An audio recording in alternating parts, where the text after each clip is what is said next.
Hey everybody, welcome back to another episode of Cryptocurrency Chat. I'm your host, Jake Javarelli, with my co-host, Blockchain John, here for the 432nd episode. How's it going, John? Oh, good, man. Excited. We're heading to Vegas tomorrow, Tomorrow, man. yep. So we're trying to finish up this episode, of course, before we head on out. But technically, since we have our Wednesday episode, we're still going to be in Vegas for that, right? Yeah. My So, first time there, man. yep, it's only my second time. Probably Mike's 20th time. But anyways, so yeah, the weather's looking good. Although last I checked in, if you want to see what the sky looks like, I highly recommend people go to bloomsky.com. You can check out almost anywhere in the world and see what the weather's looking like literally right now. And I looked at Bloom Sky 3 hours ago, and it was cloudy and hot. So it's like 100 degrees and cloudy in Vegas. Normally you think it's going to be nice and clear, but we'll see. Anyways, let's get on to Cointree, like I have shown here. If you guys want to donate to us, we appreciate it.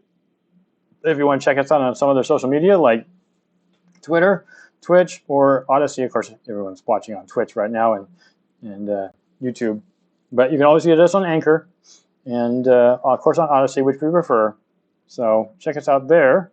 And if you haven't already, you can always pick up a t-shirt, Diamond Hands Black, Diamond Hands White, or Stack Sats and HODL. Those shirts are always available, 25 bucks a piece. On to the quote of the day from our favorite quote from Twitter, Dan Held.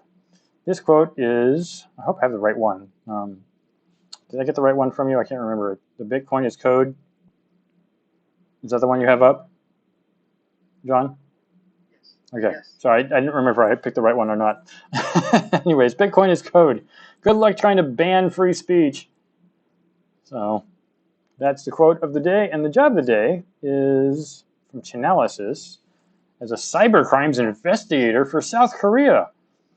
Or in South Korea, not necessarily for this entire nation, but it's for Chainalysis as a cybercrime investigator. And they say, in this job, a team of investigators at Chainalysis are world-class problem solvers, adept at covert analysis and conducting complex investigations. We help our customers with the biggest and hairiest of investigations, and all along the way, we make the world a safer place. What kind of things would you be expected to do if you were hired? Provide technical advice and investigate support for extremely difficult, complex, and highly sensitive investigations, especially as they pertain to cryptocurrency. Chainalysis is a crypto company, so that would be appropriate. But become a sought-after and trusted advisor to investigators, analysts, and leadership with your assigned account and provide training and guidance to other investigators and analysts. Okay, so basically, you're going to be, as they say, a cybercrime investigator for Chainalysis in South Korea. So if you live in Seoul, interestingly enough, my sister is living there right now, you could help Chainalysis with this kind of job. All right, just one more reminder that we're always hyped for new visitors and new members joining us in Cryptocurrency Chat. There's lots of stuff going on, lots of different channels all the time. We've got Dynamo channel, a Hacker Dojo channel, Ravencoin channel. We used to have an HBAR channel, but there wasn't much going on there. And there's always Club C3 and the Diners Club. Didn't we still have the Diners Club? Diners Club should be. Yeah, it's in the Dynamo section. So yeah, you can get a Diners Club card. If you're part of the Diners channel. Anyways, let's get on to the news. We got crypto Twitter coming in first. Hit us with that, John. All right. So this week on Crypto Twitter, provided by Decrypt.co, written by Tim Haki. It should also be noted that, is that correct? Yeah, that's a weird way to start. Yeah, okay. It should also be noted that GitHub, the code platform that hosted Tornado Cash's code, also took action on Monday. GitHub removed Tornado's Cash and suspended Tornado Cash founder Roman Simonov's account. Finally, on Friday, the Netherlands Cyber Agency, FIOD, reported arresting a suspected Tornado Cash developer. The news made waves on Twitter, with the crypto community and privacy advocates decrying the moves as a declaration of war on coders. Elsewhere, Joel Miyazawa, a governance analyst at crypto intelligence firm Messari, can't understand why the Uniswap community is so divided over a $74 million proposal to form a Uniswap Foundation separate to the exchange. There's a little tweet there. The Tornado Cash sanctions resulted in USDC's issuers Circle freezing all USDCs in wallets on the government's sanctions list. This prompted MakerDAO to reconsider its exposure to Circle, the centralized issuer of USDC. MakerDAO's stablecoin DAI is currently pegged to USDC. Yep. But Ethereum's creator Vitalik Buterin quickly gave his opinion on the proposal, calling it, quote, a risky and terrible idea. And of course, Vitalik always has little two satoshis to say. Chinese blockchain journalist Colin Wu elaborated more on the story on Friday. And there's a little tweet from World Blockchain. Finally, the Ethereum merge has a definite date now. There's a tweet from Sassel.e. The Ethereum mainnet merge has been tentatively scheduled for around September 15th or 16th. Wait. They just said it has a definite date in the comment, but then it says tentative. Yeah, well, what do you expect? Yeah. Well, more or less, of course, my doc says. And that's it, man. Was that weird? That was a weird. Of course, it's mostly about Tornado Cash, which we're going to get to more later on. So, anyways, this week in coins, and if you guys aren't watching the market, which you probably are, Bitcoin is up, or at least it crossed 25,000 recently. I'm just making this comment, it's not actually in the article here. And Ethereum crossed 2,000. But anyways, this week in coin, despite the ongoing crypto bear market, many top cryptocurrencies posted double-digit percentage gains over the last week. Bitcoin has no such luck, or had no such luck. I guess this was written before that. Bitcoin rose only 5.5% over the last 7 days. Currently trades at about 24,500, according to CoinMarketCap. Hey, what's up with that? Where's CoinGecko? Anyways, Ethereum rallied much harder. The number 2 cryptocurrency and leading blockchain for high functionality smart contracts is up 16% over the past week to almost 2 grand in 1984. It's very Orwellian there. At the time of this writing, after peaking at 2012, like I said, late Friday night, it broke 2 grand again. Is that inflation doing it? No. The excitement around ETH is all about the upcoming merge with Ethereum. When Ethereum will transition to a more energy-efficient proof-of-stake blockchain. Galleri, Ethereum's third and final testnet, successfully switched over on Wednesday evening. On Monday, Glassnode data revealed that Ethereum derivatives traders are extremely bullish for September, the month of the merge, but will lean bearish by October. Sorry about the cat noise. On Coinbase, most recent company earnings, the company reiterated its emphasis on staking as part of its business model leading up to the merge. A recent letter to shareholders says, in early August, we began offering Ethereum staking for institutional clients for the first time. We'll continue to add more assets for staking for both our retail and institutional clients going forward. Bitcoin and Ethereum prices reacted positively to this month's inflation reading from the Consumer Price Index, aka the CPI. On Wednesday, inflation remains unchanged from last month at 8.5%, a clear sign that the U.S. Federal Reserve's historic interest rate hikes this year are keeping prices under control. How are altcoins faring, or how have they fared? Several so-called Ethereum killers, aka Layer 1 blockchain and high functionality smart contracts, posted large rallies like Avalanche blew up a staggering 55% over the last week until it gave up a lot of its gains on Friday to ETH rising. Much of the momentum was thanks to a hefty growth of NFTs on that blockchain. By Saturday morning, AVAX was up 15% in the past 7 days, trading at almost $30. The other Ethereum rivals that grew over the last 7 days, Sol or Solana, rose 14% to almost $50. Near Protocol was surged to 18%, making it almost, or nearly, pun intended, nearly $6. And Flow grew 11% to just shy of $3. In addition, Chainlink, or Link, rose 15.5% to a little over $9. And Ethereum Classic, which hit its 4-month high this week, is up 16% to $44.25.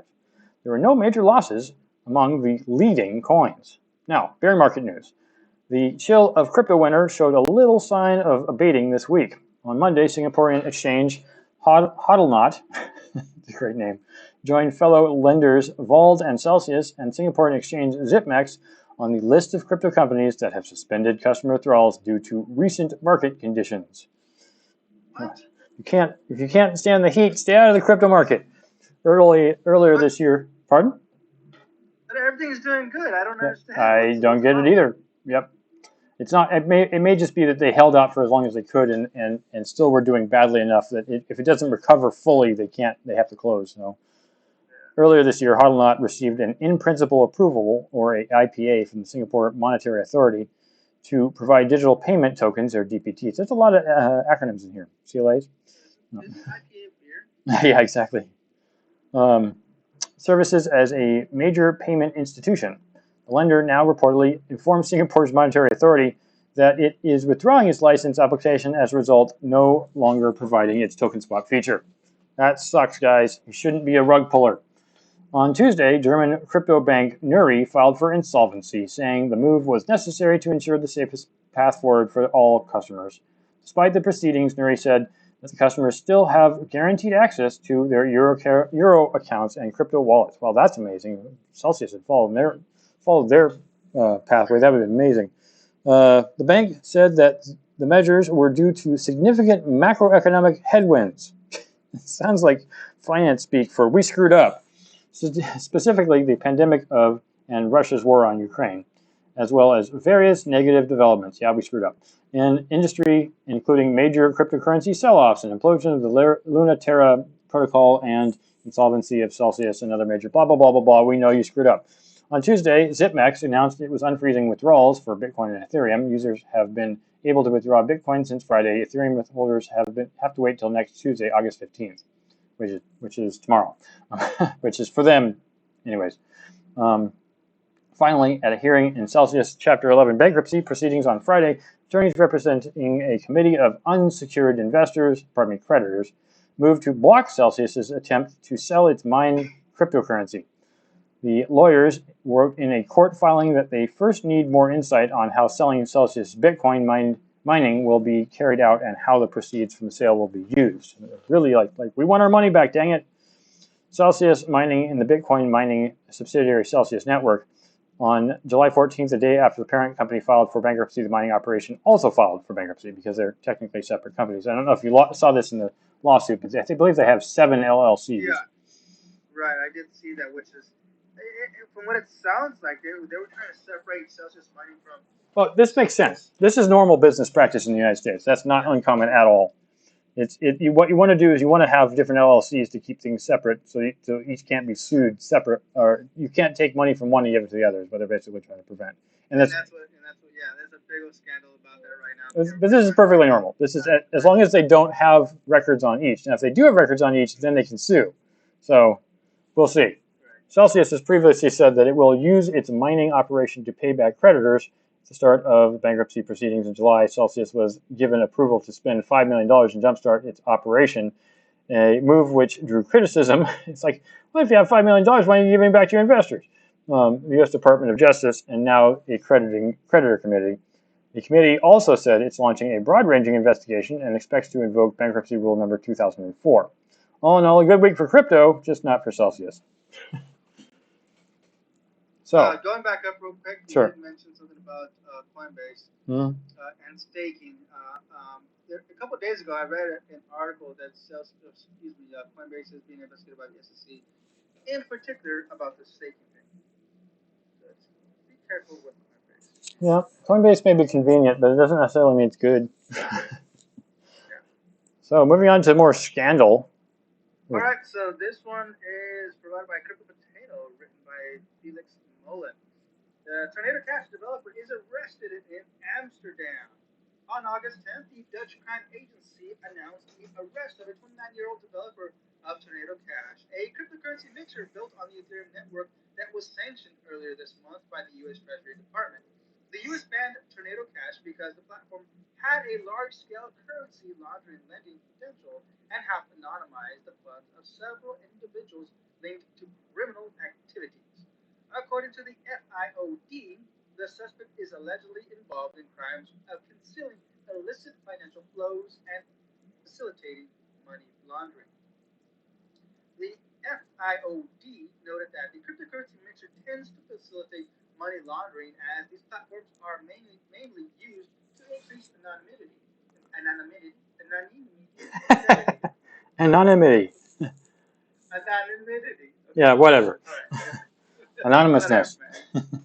In financial transactions. Here's a quote. Tornado Cash is a mixing service for cryptocurrencies. The online service makes it possible to conceal the origin or destination of cryptocurrencies. The criminal origin of the cryptocurrencies is often not or hardly checked by such mixing services. Users of a mixing service mostly do this to increase their anonymity. Tornado Cash has been under investigation since June 2022 by the FIOD due to the possible link with criminal organizations like the state-funded hacking group Lazarus. However, as a protocol, it would be hard to sanction because its governance decisions are made in consensus through a DAO, a decentralized autonomous organization with no central entity behind it. Right. This has been a matter of concern for the law enforcement agencies since the criminal activity linked to the cryptocurrency mixer reached an all-time high this year, as reported by CryptoPotato. Following the arrest of the alleged developer of Tornado Cash, several voices in the crypto community, defenders of data privacy, protested against the news, stating that it was an outrage against the programmers who, despite developing code, do not retain complete control of the platform. Yeah, no kidding. Stefan Livera, a Bitcoin podcast host and writer for the Bitcoin magazine, said that the arrest of this person was, quote, disturbing news. Because just like road builders who build roads used by criminals when they drive their cars, coin mixers are not made with a criminal purpose in mind, even though criminals use it. Yeah, Wow, exactly. that's a good one. No, this is exactly the problem. Really this is exactly the issue that, hold on. Okay. Okay. Go ahead. Yeah, continue. Okay. Continuing on, Libera left open the question of why they had actually arrested this developer, whether it was for writing the Tornado Cash programming code or because he was involved in something else. Tom Robinson, co-founder of the blockchain forensics firm Elliptic, also shares similar concerns. And looks like there's a tweet here from Tom Robinson. Was the Tornado Cash developer arrested not for writing code, but for knowingly acting as a relayer for proceeds of crime? Jake Sherinsky, a lawyer and head of policy at the Blockchain Association, said he had spent the whole week looking into the case. Yet, so far, he had not, quote, heard a satisfactory justification that would allow the developer to be arrested, with authority only indicating that criminals were using the platform heavily. Yeah, exactly. And yeah, so that's actually a really good article, man. It kind of opens your for people that don't know what's going on with Tornado Cash. Obviously, this explains it in black and white. There's nothing else other than just read this again, right?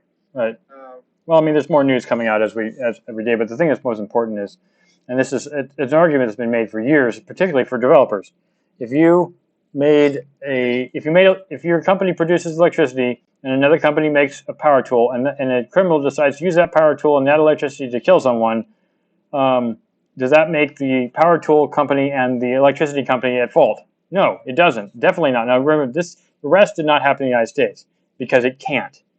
You're not responsible for how people use your tool at all, unless you have any way, shape, or form of control. If you're setting up a website where people are doing things and you're not doing any money laundering, and people from the U.S. are using it, you could probably get arrested and prosecuted by the U.S., even if you're not even in the U.S. Okay, so hear this out. There's the developer of Silk Road doing life in prison. Yep. We're doing pretty much the same thing. He developed a platform that can be used for whatever purpose you want to use it for, right? Right. But the reason he was arrested, was because he had control over his platform. He could have blocked those people from doing that stuff. This developer could not have blocked people from doing what they did with his tool. So, I mean, he could have limited the functionality in his own, but if he doesn't host it himself, if it's hosted generically, how do you stop people from doing something that you don't have control explicitly over? You could rewrite the software, but people, by the time the software is out there, people have a copy of it. So at this point, at this point, we're still trying to figure out why the developer of Tornado Cash is arrested, right? Yeah, if he's not hosting the program, and someone else has it already and is using it separately, I guess you could arrest the person, but at this point it's already been done. And he didn't make it so people could do crimes. He made it so people could mix coins. So, I mean, there's plenty of other mixers out there. He's not the only one. You're going to arrest all the people who created all that? Because that's what they're saying, effectively, by arresting this guy. Anyways, continuing with the war on crypto, as it seems, because this definitely involves this. Back to Decrypt from Daniel Roberts. The war on crypto, from Ethereum mixers to media newsletters. On Monday, the U.S. Treasury Department added Tornado Cash to its blacklist, banning Americans from using the crypto mixing site because it, quote, has been used to launder more than $7 billion worth of virtual currency since its creation in 2019, end quote. Separately, on Tuesday, we at Decrypt woke up to find our newsletter provider MailChimp had deactivated our account with no warning. And our reporting discovered MailChimp had done the same to a bevy of other crypto publishers in the past couple of weeks, including Masari and EdgeWallet. Those two events very vastly in scale, obviously, but Tornado Cash sanctioning is enormous news that has rocked the crypto industry, while our newsletter plight is of little interest to anyone outside of crypto media. And shame on us for using MailChimp in the first place, since the company has done this before, banning a slew of crypto accounts back in 2018. But they're part and parcel of a broader anti-crypto movement, from government to corporations, and, well, I mean, this isn't all that surprising. The backlash will extend to open-minded normies if it doesn't turn around quickly. People in power really, really hate crypto, and that's not everybody in power, but a lot of them. Mark Cuban and Michael Saylor are in power, and they don't hate crypto. The current brutal bear market, specifically the collapses of Terra, Celsius, and other junky projects and companies that people in crypto know should not be taken as representatives of the entire industry, have handed crypto haters a series of events that they can point to as evidence that the entire industry is a fraud, a scam, a Ponzi scheme, a joke. The government's conclusion appears to be even worse. Crypto is a tool for criminals.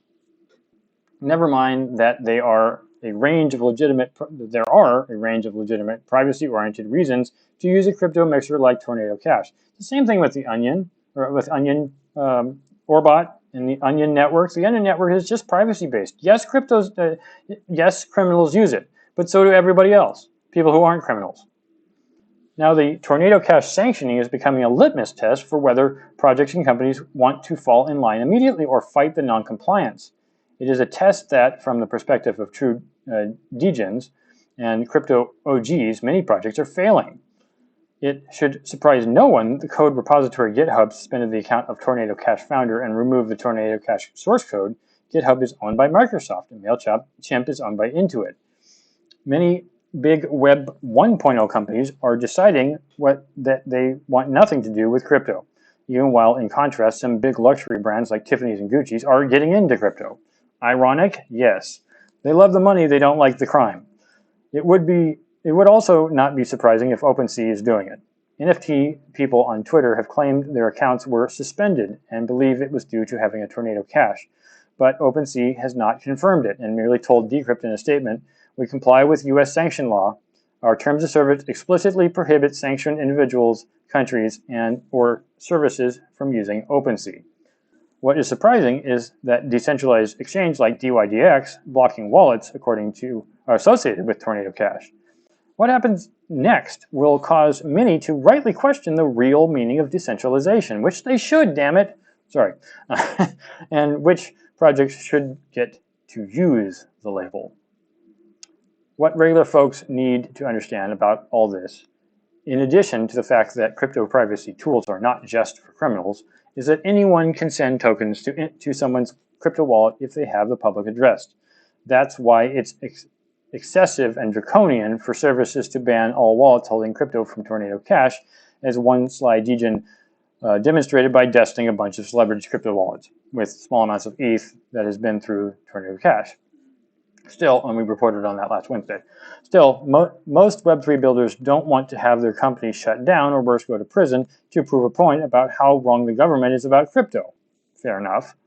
As many crypto advocates pointed out, the government is now going after not just individuals, but companies they create, but the code itself. As for MailChimp, I don't believe it's hyperbole to say that banning crypto content publishers en masse is a form of censorship. We are seeing the start of a war on crypto. So this article isn't actually it's not much longer. I can finish it out here. What is to be done? What can we do? I have been writing, this author in particular, has been writing about Bitcoin since 2011. We've always said that the only thing that will convert skeptics and haters is real everyday use cases. We are clearly not there yet, though many in crypto might disagree. Sam Bankman-Fried agrees. On the last episode of our GM podcast, Sam said that the current, this is their podcast, not C3 Media, can't say our own name.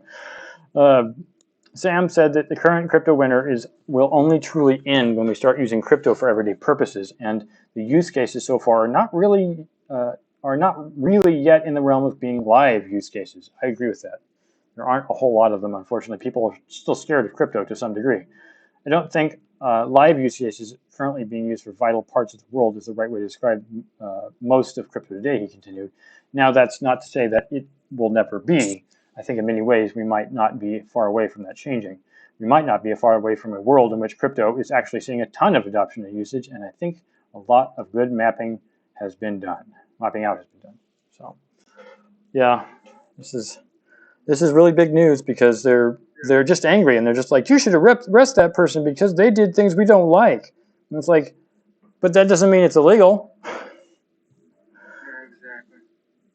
exactly. If you're going to prove it in court, if you're going to say that this is legit, then I have a lot of other things that people need to be arrested for. A lot of other things, because we're going to set a precedent here if we're going to hold this up. That's where the failing is. And I hate to fall back on this, but when a politician does things against what their own policies say, that's hypocrisy. And when that happens, you have a failing institution. So, moving on to another CryptoPotato article. Yep, this is written by Felix Mullen. And it is Monero executes hard fork to improve security and privacy features. Monero, one of the most important privacy protocols in the ecosystem, executed a protocol update on August 13th to improve several privacy security features offered by the network. The hard fork was successfully performed on block 2,688,888, thanks to the collective effort of more than 70 developers after almost 4 months since it was announced. The hard fork brought several fixes to the internal multi-signature mechanism to facilitate the exchange of information, such as key sets and data synchronization between wallets, as explained on their website. Here's a quote. Multi-sig means that a transaction needs multiple signatures before it can be submitted to the Monero network and executed. Instead of one Monero wallet creating, signing, and submitting transactions all on its own, you will have a whole group of wallets and collaborations between them to transact. In addition to the number of cosigners required to approve ring signatures was increased from 11 to 16, ring signatures ensure that it is impossible to trace the origin of transactions on the network, one feature that has made Monero the most popular cryptocurrency among privacy enthusiasts. In terms of security, the Bulletproof algorithm was upgraded to Bulletproof Plus, a zero-knowledge proof algorithm implemented in 2018 to reinforce the network's privacy, hiding the exact amount of transactions and only showing the origins and destination of transactions. Another significant improvement brought by the new update was the quote, view tags, a new option that allows to speed up wallet synchronization by 30 to 40%. This is the key to increasing the overall performance of the whole ecosystem built around Monero. As CryptoPotato recently reported, the hard fork will mark a quote, big departure from Bitcoin's security model by providing a perpetual incentive to miners relying on reasonable fees to guarantee the network's security and traceability. This is Monero's 15th update and probably won't be the last. So more improvements in terms of privacy and network security can be expected at a time when other privacy-oriented protocols and developers are being pursued by governments. Mm-hmm. Just last week, A Tornado Cash developer was arrested in Amsterdam for its participation in creation of a tool used by criminals to launder money. Tornado Cash is a smart contract that mixes transactions.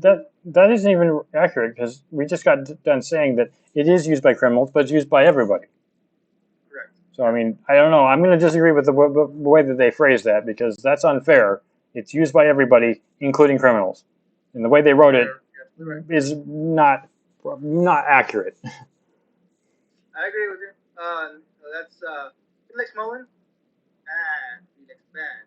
Alright, we'll end this one with in the crypto space, privacy tools have become a double-edged sword for users. Many criminals abuse these protocols to launder money and reach the authorities. However, most users only want to take advantage of anonymity, preserve their right to privately move their money. Yeah, This is. I mean, I get it that the governments want to see where their money going, so they know that it's not criminal activity. That and pay taxes. But yeah, and I have my own opinions about that, anyways. So yeah, I don't know. It's. I think we're getting back to what we've always wanted, which was a way to keep our money private and our actions private until they take effect. You know, it's like, of course you want to be able to arrest criminals. Of course you want to be able to stop them. I completely agree with that. I don't want criminal activity either. But I don't think that looking into everybody's privacy is or violating everyone's privacy is the way to do it. I agree with you 100%. That's why I love Monero. Monero's a beautiful thing, man. You know, I'm not a criminal, but I don't need everybody knowing where which for example, in the future you're gonna obviously you're gonna be paying your medical bills, the movie that you go watch, how much money you're putting in your car, what bills you're paying, your phone bill. You don't need this stuff on the blockchain, right? You want this stuff as private as possible. You don't want people out there knowing how much you're spending. Yeah, to me it's a matter of what you do with it. To me, like, the reason how do I put this exactly? Like, the way that the governments could best, in my opinion, all governments, not just the U.S., to best collect taxes is at purchase time, rather than knowing how much you make. Like, who cares what you make? If you buy stuff, that's when you pay taxes. In my opinion, that way even criminals are going to pay taxes, because when they buy stuff, they're going to be paying taxes. I mean, the European Union already figured this out.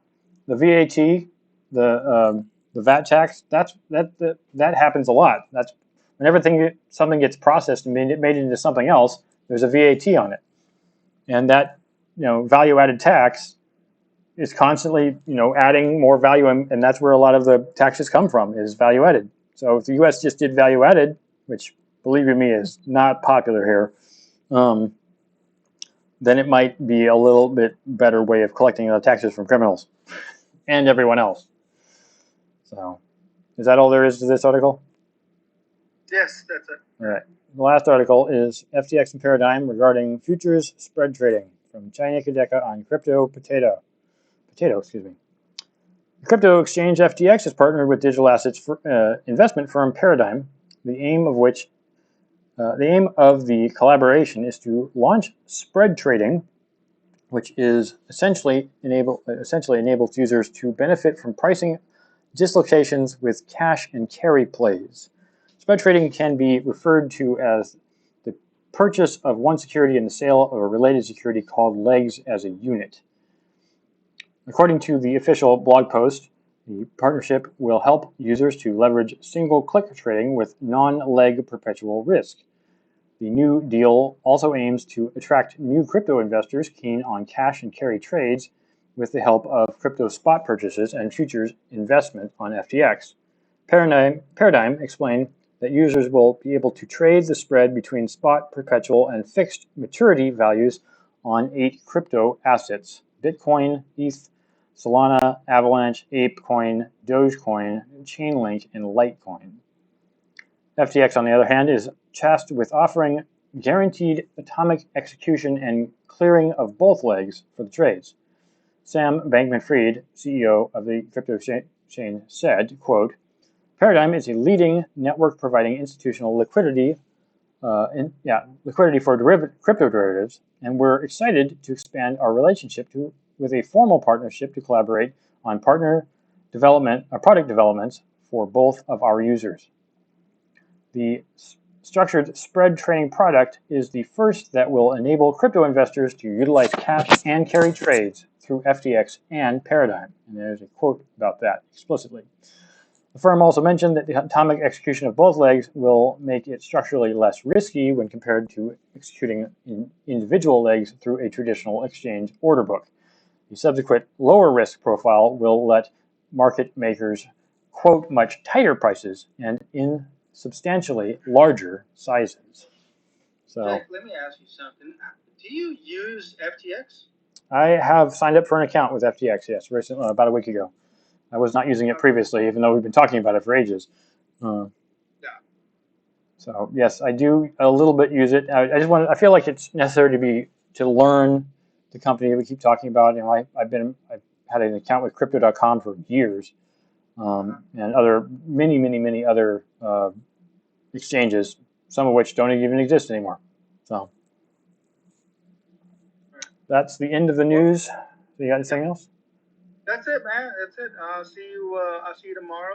And Yep. well, we'll be streaming on Twitch. So anybody that's out there listening or watching, we'll be streaming on Twitch. So yep. Hang out. Cool. Alrighty. We'll say, as we always say at the end of every show, stack sats and hodl. Adios. Adios.